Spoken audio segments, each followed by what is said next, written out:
రాబోయే ZPTC MPTC ఎన్నికల్లో సిద్దిపేట జిల్లాలో అత్యధిక స్థానాలు గెలుపొందుతామని సిద్దిపేట జిల్లా డీసీసీ అధ్యక్షురాలు ఆంక్షారెడ్డి తెలిపారు. గజ్వేల్లో కేసీఆర్ ని ఢీకొనడం జరిగిందని, సిద్దిపేటలో బీఆర్ఎస్ నాయకులను ఢీకొంటామని తెలిపారు. నామినేటెడ్ పదవులను కాంగ్రెస్ పార్టీ సీనియర్లకు పార్టీలో కష్టపడ్డ వారికి ఇవ్వనున్నట్లు చెప్పారు. సిద్దిపేట పట్టణంలోని ఓబీసీ సెల్ జిల్లా కార్యాలయంలో ఓబీసీ జిల్లా అధ్యక్షులు సూర్యవర్మ ఆధ్వర్యంలో డీసీసీ అధ్యక్షురాలు ఆంక్షారెడ్డిని ఘనంగా సన్మానించారు. ఈ సందర్భంగా సూర్యవర్మతో కలిసి ఆంక్షారెడ్డి మాట్లాడారు. అప్పటి లెక్క కాదు, ఇప్పుడు కాంగ్రెస్ పార్టీ లెక్కలు మారాయన్నారు. కాంగ్రెస్ పార్టీని మరింత బలోపేతం చేస్తామని తెలిపారు. కాంగ్రెస్ పార్టీలో గ్రూప్ తగాదాలుంటే వాటి పరిష్కారానికి కృషి చేస్తారని పేర్కొన్నారు. కార్యక్రమంలో కాంగ్రెస్ నాయకులు జి శ్రీనివాస్, చంద్రశేఖర్ పాల్గొన్నారు. నా పాతప్పటి లెక్క కాదు, లెక్కలు మారా, కొత్త లెక్కలు రావాలి.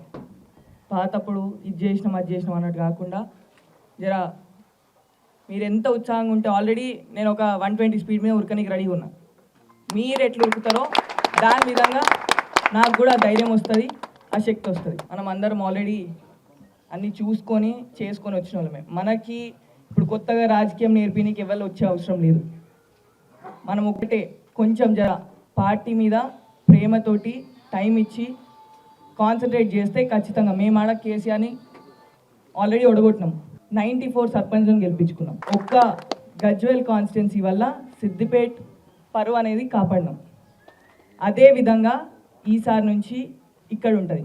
అక్కడ మాకు పర్సనల్ లైఫే కానీ ఫ్యామిలీయే కానీ అన్ని పక్కకు పెట్టి ప్రజలలో ఉన్నాం కాబట్టి మాకు ఆ రిజల్ట్ వచ్చింది. ఇప్పటి నుంచి ఖచ్చితంగా ఇక్కడనే ఉంటా. నాకు గజ్వేల్ ఆల్రెడీ తొవ్వల పడ్డది. ఇప్పుడు తొవ్వల పడాల్సింది సిద్దిపేట. కేసీఆర్ని కొట్టిన వాళ్ళం, హరీష్ రావు లెక్క కాదు. ఖచ్చితంగా మీ సహకారం ఉండి మీరు అందుబాటులో ఉంటే నేను ఉరకనికి రెడీ, ఉరికియనికి కూడా రెడీ. ఇది మాది యూత్ కాంగ్రెస్ రక్తం అన్న. మాది పర్సనల్ ఎజెండా ఏది ఉండదు. మా ఎజెండా ఒకటే, కాంగ్రెస్ జెండా. మీ సహకారం ఉండి ఈసారి ఖచ్చితంగా ఎంపీటీసీలు జెడ్పీటీసీలు కాంగ్రెస్ కైవసం చేసుకోవాల్సిందే. ఇది మీరు ప్రేమతో చెప్తున్నా అనుకోండి, ఆదేశం ఇస్తున్నా అనుకోండి. నాకున్న నా అజెండా మీద ప్రేమతో మీతో కొంచెం కఠినంగా కూడా ఉంటా. ఆంక్షారెడ్డి గారు యూత్ కాంగ్రెస్ సిద్దిపేట జిల్లా ప్రెసిడెంట్గా, అలాగే యూత్ కాంగ్రెస్ మన స్టేట్ వైస్ ప్రెసిడెంట్గా కొనసాగుతున్నారు. ఇంత చిన్న వయసులో మనకి ఇంత డైనమిక్ లీడర్గా ఆంక్షారెడ్డి గారిని నియమించినందుకు మన అధిష్టానానికి మనం ఎప్పటికీ ధన్యవాదాలు తెలుపుకోవాల్సిన అవసరం ఉంది. అన్ని నియోజకవర్గాలను పోల్చుకుంటే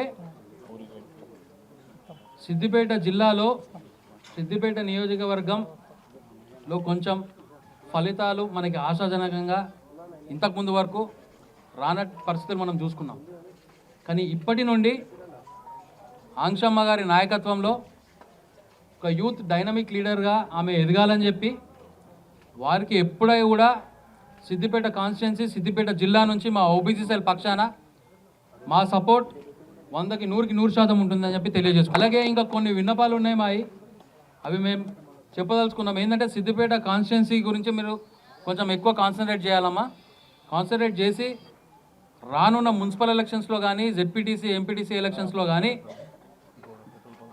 మనం గెలుపు గుర్రాలను వెతుక్కొని ఎవరైతే 40-50 ఏళ్ళ నుంచి కాంగ్రెస్ పార్టీ కోసం కష్టపడుతున్నారో వాళ్ళందరినీ కూడా దృష్టిలో పెట్టుకొని అందరి దగ్గర నుంచి అప్లికేషన్స్ తీసుకొని ఎవరైతే బాగుంటుంది అని చెప్పి 4 10 మందిని 50 మందిని కూర్చోబెట్టి మాట్లాడి మనం క్యాండిడేట్లని మీ తరఫున డిక్లేర్ అయ్యాలని చెప్పి మేము కోరుకుంటున్నాం. ఎలక్షన్స్లో కానీ జెడ్పీటీసీ ఎంపీటీసీ ఎలక్షన్స్లో కానీ డీసీసీ అధ్యక్షుడైన మన ఆంక్షారెడ్డి గారి పాత్ర చాలా ముఖ్యంగా ఉండబోతుందని చెప్పి నేను తెలియజేసుకుంటున్నాను.